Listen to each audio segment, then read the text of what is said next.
Hi hello friends, welcome back to media talks. நான் உங்கள் மௌனிகா. எப்படி ஆரம்பிக்கிறதுனே எனக்கு தெரியல. இந்த எஸ்எஸ் ஃபேன்ஸ் மீட்காக நம்ம எல்லாருமே ரொம்ப அவரோட எதிர்பார்த்துட்டு இருந்தோம். ஆனால் அவங்க ஒவ்வொரு வீடியோ ஷேர் பண்ணும்போதும் நிறைய நெகட்டிவிட்டி தான் ஸ்ப்ரெட் ஆகுற மாதிரி எனக்கு ஒரு ஃபீல் ஆகுது. ஸோ நேற்றுக்கு ஒரு எபிசோட் வந்து ரிலீஸ் பண்ணியிருந்தாங்க. அந்த வீடியோ நமக்கு முன்னாடியே ஒரு குட்டி கிளிம்ஸ் மாதிரி கிடச்சிருந்துச்சு. அதுவுமே வந்து பார்த்திங்கன்னா இப்போதான் அந்த வீடியோலாம் வரும்னு எதிர்பார்த்துட்டு இருந்தேன். ஆனால் வந்து நேற்றுக்கு எபிசோட் வந்து ரிலீஸ் பண்ணியிருந்தாங்க. பட் ரிலீஸ் பண்ணது எப்பயுமே அதான் அந்த ஃபஸ்ட் வீடியோ ரிலீஸ் பண்ணதுக்கப்புறம் கீழே கமெண்ட் பார்த்து எனக்கு வருத்தம் இருந்துச்சு. பட் அப்போ கூட வந்து பார்த்திங்கன்னா அவ்வளோ ஒரு கோம் யாருக்கும் இல்லை. பட் நேற்றுக்கு எபிசோட் பார்த்ததுக்கப்புறம் கீழே அவ்வளோ ஒரு நெகட்டிவிட்டி. ஏன் விஜய் மேலே இவ்வளோ நெகட்டிவிட்டி ஸ்ப்ரெட் பண்ணுறீங்கன்னு தான் தெரியல. நம்மளுக்கு ஒருத்தவங்களை பிடிச்சிருச்சுன்னா எப்பயுமே பிடிக்கணும், அதுதாங்க உண்மையான லவ்.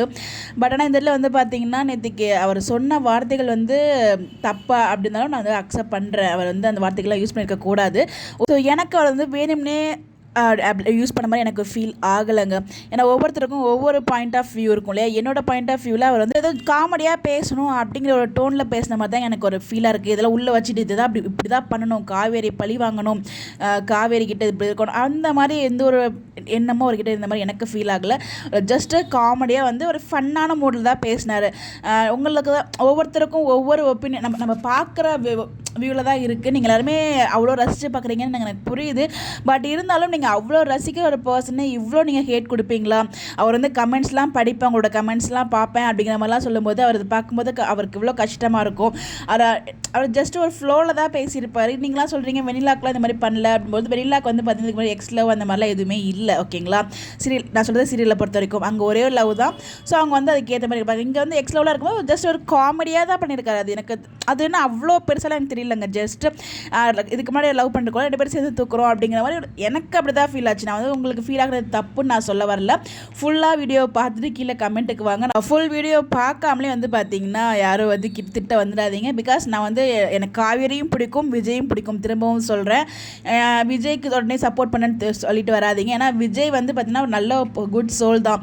அப்படிப்பட்ட ஒரு சோலை வந்து இவ்வளோ வந்து ஹர்ட் கொடுக்குறது ரொம்ப கஷ்டமாக இருக்குது. இதுக்கு முன்னாடி இருந்த ஒரு ஃபேன் பேஸ் அப்படியே வந்து இப்போ வந்து ரொம்ப வெறுக்கிறீங்களோ அப்படிங்கிற மாதிரி எனக்கு இருந்துட்டு அதை காவேரியுமே ஃபன்னாக தாங்க எடுத்துக்கிட்டாங்க. அவங்க வந்து பார்த்திங்கன்னா ஒரு ஜாலியாக ஓவர் ஹாப்பினஸில் நம்ம என்ன பேசணுன்னே தெரியாமல் இருக்கும் இல்லையா, அந்த மாதிரி தான் அவர் பேசுகிறதா எனக்கு ஃபீல் ஆகுதுங்க.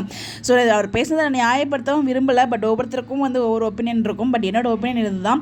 இதை விட மோசமாலாம் பேசி நம்ம எத்தனையோ இன்டர்வியூஸ் எத்தனையோ வீடியோஸ்லாம் பார்த்துருக்கோம். பட் அதில் நமக்கு ஹர்ட் ஆகலை அப்படிங்கிறப்ப அது நம்ம வந்து எந்த அளவுக்கு நீங்கள் அவங்க மேலே அன்பு வச்சுருக்கீங்கன்னு எனக்கு புரியுது.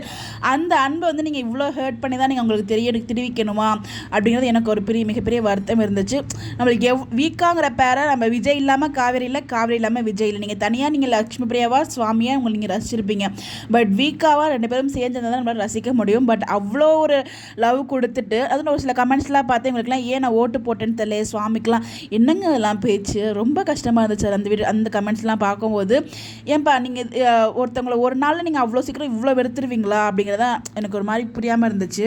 ஸோ அவங்க நமக்காக எவ்வளோ எஃபர்ட் போடுறாங்க. பட் வந்து பார்த்திங்கன்னா நம்ம ஒரே ஒரு இன்டர்வியூவில் மொத்த ஃபேன் பேஸையும் வந்து அவரோட மொத்த இமேஜையும் டேமேஜ் பண்ணாமல் நீங்கள் வந்து அவ்வளோ கமெண்ட்ஸ் போட்டுறீங்க. அதெல்லாம் பார்க்கும்போது அவருக்கு எவ்வளோ வருத்தமாக இருக்குன்னு கொஞ்சம் யோசிக்கலாம். இவ்வளோ நெகட்டிவிட்டி ஸ்ப்ரெட் பண்ணணுமா? அது இந்த எஸ்எஸ் மியூசிக் ஃபேன்ஸ் மீட் என்ன தான் நினச்சிட்டு இருக்காங்கன்னு தெரியல. கீழே ஒவ்வொரு நாளும் ஒவ்வொரு கேப்ஷனை போட்டு நம்ம உயிரை வாங்குறாங்க.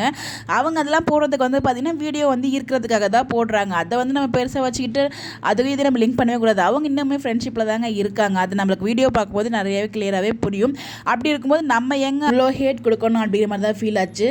So SS music fans meet எப்படா வரும்னு வந்து எதிர்பார்த்துட்டு இருந்தோம். அதுக்கு இப்போ சாட்டுக்கு வராமலே இருந்திருக்கலாம். அவங்க லெவலுக்கு வந்து ஒரு ஃபீல் பண்ண வச்சுட்டாங்க அந்த டீமுமே. ஏன்னா வந்து ரொம்ப ஒரு மாதிரி வந்து எடுத்துகிட்டு போகிறாங்களா.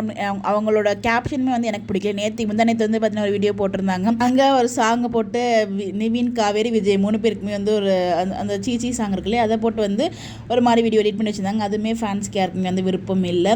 ஸோ இந்த மாதிரி வந்து பார்த்திங்கன்னா அவங்க என்ன நினச்சிட்டுலாம் என்ன பண்ணுறாங்க நமக்கு தெரியல. பட் நம்ம எல்லாமே ஓவராக எக்ஸைட்மெண்ட் பண்ணிட்டு இருக்கோம். பட் இங்கே நடக்குதுன்னா வேறு மாதிரி நடந்துட்டு இருக்க மாதிரி ஒரு ஃபீல் ஆகுது.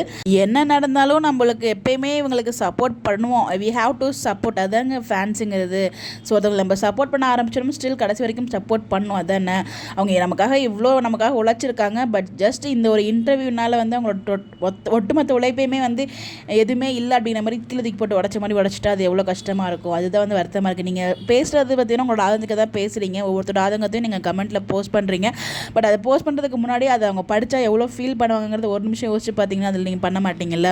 உங்களுக்கு லக்ஷ்மி பெரியம்மா எல்பியை பிடிக்குதா, நீங்கள் அவங்களுக்கு பாராட்டி போடுங்க, பிரச்சனை இல்லை. ஏன்னா நீங்கள் ஃபஸ்ட் வீடியோவில் தான் போட்டிருப்பீங்க. ஒரு சில பேர் தான் வந்து பார்த்தீங்கன்னா விஜய் ஹேட் பண்ணி போட்டிருப்பீங்க. அதுக்காக தான் அந்த வீடியோ நான் ஷேர் பண்ணேன். பட் இந்த இடத்துல வந்து பார்த்தீங்கன்னா மேக்ஸிமம் ஆஃப் த பீப்புள் வந்து நெகட்டிவாக தான் வந்து கமெண்ட் பண்ணியிருக்கீங்க.